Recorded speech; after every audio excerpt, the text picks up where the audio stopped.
जी के पास चलते हैं। सुशील जी नमस्कार, कार्यक्रम में स्वागत है आपका।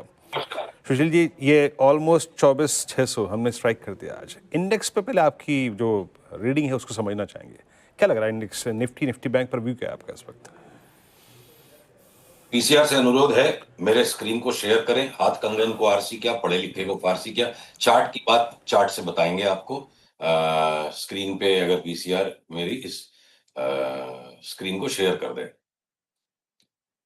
जब तक वो शेयर करते हैं मैं आपसे बेसिक बात करूं। देखिए 25,777 तक करीब हम ऊपर गए थे ऐसे निफ्टी फ्यूचर्स पे, और हम करीब 1100 पॉइंट घट चुके हैं। 1100 पॉइंट घटने के बाद में बिना चार्ट के भी सामान्य ज्ञान से, कॉमन सेंस से एक अनुमान लगाया जा सकता है कि भाई यहां से 500 पॉइंट तक का रिबाउंड तो कभी भी आ सकता है, जिसको ये पीली रेखा से मैंने इसको इंडिकेट किया कि इतना रिबाउंड पॉसिबल है। और उसके बाद कंजर्वेटिव होने के नाते कि हमें एक साथ अग्रेसिव फोरकास्ट नहीं लेनी चाहिए जब तक हम इस रेजिस्टेंस लाइन को क्रॉस नहीं करें। फिलहाल के लिए हम अभी यही प्लॉट कर सकेंगे कि 25,303 के ऊपर जाए, 25,300 के ऊपर जाए बिना हम वापस एक बार करीब करीब इसी लेवल पर गिरेंगे। एक और चीज आप देखिए इस चार्ट पे, पिछले 6-7 महीनों में, पिछले 6-7 नहीं 4-5 महीनों में इस रेंज से, इस जोन से मार्केट कई बार निफ्टी कॉन्ट्रैक्ट यहां से घुमा है। तो 500 पॉइंट का निफ्टी पे रिबाउंड, और साथ साथ में अगर मैं बैंक निफ्टी की बात करूं तो बैंक निफ्टी भी करीब करीब इसी तरह का रिबाउंड देके 57,200 तक अगर आ जाए तो कोई बड़ी बात नहीं होगी। और इसको न भविष्यवाणी मानना चाहिए न टारगेट सेटिंग मानना चाहिए, ये बहुत एक्सट्रीम शब्द है, इस पे माइंड अटक जाता है। जिस दिन भी निफ्टी बैंक निफ्टी ऊपर बंद आ गए पिछले दिन से, तो एक बार मंदी का सौदा काट के 500 पॉइंट की रिबाउंड निफ्टी में और 1000 पॉइंट की बैंक निफ्टी में खेलना चाहिए। पर मैं साथ में एक बात और ऐड करूं, जब ये अनिश्चितता बनी हुई है कि सिर्फ 500 पॉइंट का डेड कैट रिबाउंड है या एक नई चाल ऊपर की शुरू हो जाएगी, वो पिक्चर बाद में ही क्लियर होगा। परंतु बहुत सारे स्टॉक्स अभी भी ऐसे हैं जहां ये अनिश्चितता करीब करीब मिट चुकी है, और भले ही निफ्टी सिर्फ 500 पॉइंट की डेड कैट रिबाउंड बने, कई सारे स्टॉक्स ऐसे हैं जिनमें 20%, 30%, 35% तक की भी चाल लार्जर टाइम फ्रेम पर मिल सकती है। तो मैं उन पर भी जब आप पूछोगे बात करना चाहूंगा। हम तो उसका इंतजार कर रहे हैं। वैसे आपने कहा एक रिबाउंड की लाइक्लीहुड बनती है, पॉसिबिलिटी बनती है। 25,303 वो रेजिस्टेंस लाइन है। अंटिल उसके ऊपर जा रहे हैं तब तक ये सिर्फ रिबाउंड है और वापस शायद कोलैप्स कर रहा हो भारतीय बाजार। अच्छा सुशील सर, आपने अगले सवाल का क्यों तो वैसे ही दे दिया मुझे, और सबके जहन में वही है। एक तो ये रिबाउंड आ रहा होगा तो कौन सी थीम्स होंगी जो रिबाउंड में ज्यादा बढ़िया तरीके से पार्टिसिपेट कर रही होंगी? आप किन स्टॉक्स पे रिबाउंड आए, कोलैप्स करे, आप किन थीम्स, किन स्टॉक्स पे ज्यादा बुलिश हो सर? बहुत बढ़िया सवाल आपने मेरे मन का सवाल दे दिया, बल्कि ये समझिए कि मैंने आपसे कह के सवाल मांग लिया है। तो वापस एक बार अनुरोध है, पीसीआर कृपया सिर्फ थोड़ी सी देर के लिए स्क्रीन को दोबारा दिखाइए। बहुत महत्वपूर्ण बात मैं एक चार्ट से आपको इलस्ट्रेट कर पाऊंगा। हाँ देखिए, निफ्टी की ही चार्ट आई है। अब अगर निफ्टी में हमें ये कंजर्वेटिव एस्टीमेट लेके चलना है, इसको फोरकास्ट मत मानिए, कि जब तक नया एविडेंस नहीं आए 25,300 के ऊपर चलने का, यही मान के चलो कि कंजर्वेटिवली भैया रिबाउंड ही होगा। और अगर निफ्टी वास्तव में वापस एक बार 24,600 के नीचे आ जाएगी, तो जिन स्टॉक्स ने इस तरह की साइकिल को कंप्लीट कर लिया, एक रिबाउंड के बाद के इस लार्जर पैटर्न को कंप्लीट कर लिया, उन स्टॉक्स की लिस्ट में मैं पकड़ूंगा, मान लीजिए एशियन पेंट्स। उन स्टॉक्स की लिस्ट में मैं पकड़ूंगा जुबिलेंट फूडवर्क्स। कि आप अगले 500 1000 पॉइंट की निफ्टी के फेयर में न पड़ के इनको 2 महीने 3 महीने के अंतराल में पकड़िए। मैं उसमें पकड़ूंगा पीडीलाइट को, जो पीडीलाइट लगता है यहाँ से 25% बढ़ जाए।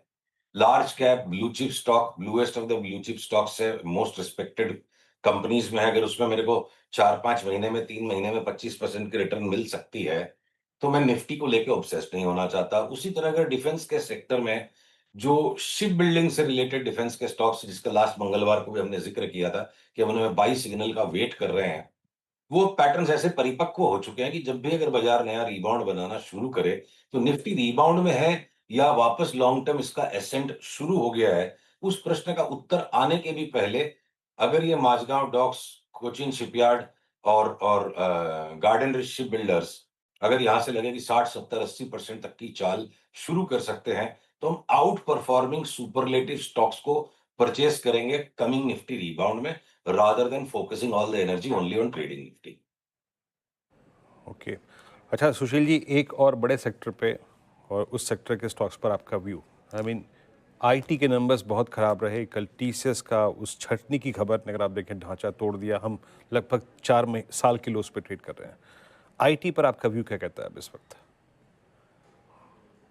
देखिए, टीसीएस की चार्ट मैं बार-बार पीसीआर को परेशान भी नहीं करूँगा, वो खुद ही दिखा दें अगर स्क्रीन हाँ, दिखा दी उन्होंने। तो देखिए टीसीएस की चार्ट जो टूट करके आज साल के न्यूनतम स्तर पर करीब-करीब आ गई है। ये अगर अगर किसी की कोई पोज़ीशन नहीं हो, कोई व्यू नहीं हो और ये भी नहीं पता हो कि ये टीसीएस की चार्ट है, तो आप इस चार्ट पे क्या करोगे? एक चार्टिस्ट के नज़रिए से इस चार्ट पे बाय सिग्नल के आने का वेट करना होगा।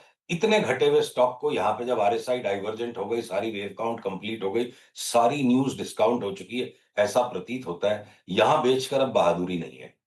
पर अब जब भी ये चार्ट घूम जाए, जिस दिन भी ये ऊपर बंद आना शुरू हो जाए, लोएस्ट प्राइस को स्टॉप लॉस बना के हम एक बार 3700 तक के रिबाउंड को खेलेंगे। तो आशीष जी के उस प्रश्न के साथ भी ऐड होता है कि अगर मार्केट का रिबाउंड आया, तो किन स्टॉक्स पे ज्यादा आउट परफॉर्मेंस की आशा है? जहां सीवियर अंडर परफॉर्मेंस आईटी के लार्ज कैप्स में आया है, इन्फोसिस ने भी वो थोड़ी सुरसुराहट दिखाना शुरू की है।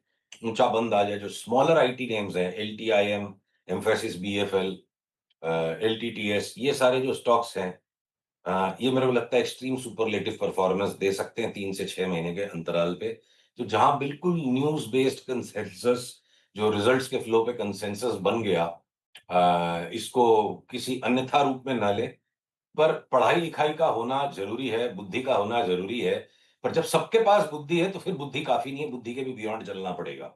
तो बुद्धि से जो कुछ हो सकता था, वो आईटी के स्टॉक्स में हो चुका है। अब बुद्धि के परे का खेल शुरू होगा और वो खेल आप ट्रेंड से ही पकड़ पाओगे और बुद्धि का जस्टिफिकेशन जब 3700 का भाव आ जाएगा टीसीएस का, तब फिर बुद्धि को जस्टिफाई करने के लिए उस टाइम उसकी खबरें मिलेगी। तो हम आईटी के स्टॉक्स में टकटकी लगा के बैठे हैं कि जैसे इनमें अपटिक आए, तो हम स्टॉप लॉस के साथ लोएस्ट पॉइंट को स्टॉप लॉस बना के बड़ी तेजी इनमें ग्रैब करेंगे, क्योंकि कंप्लीट कंसेंसस है, यहाँ जिसको बेचना था सबका माल बिक चुका है।